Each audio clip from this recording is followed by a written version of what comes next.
daromad va risk. Ya'ni bizda o'rtoqlar juda ham nima deydi? Eng aktual bo'lgan mavzulardan bittasi daromad va risk.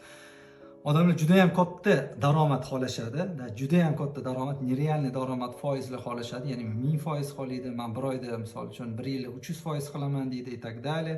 Umumiy aytamizda bu moliya bozoridami, savdodami и так далее.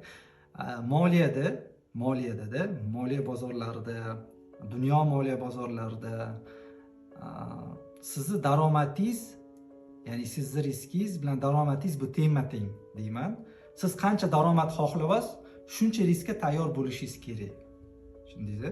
Mana moliyada shunaqa narsa borki, daromad bilan risk bu yonma-yon yuradi. Qancha daromad qilmoqchi bo'lsangiz, shuncha riskka tayyor bo'lishingiz kerak bo'ladi.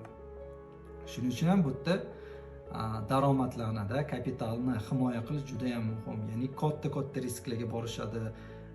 Ya'ni qisqa vaqt davomida katta daromadga erishaman degan tushuncha bilan juda ham ko'plab mablag' yo'qotganlarni bilamiz.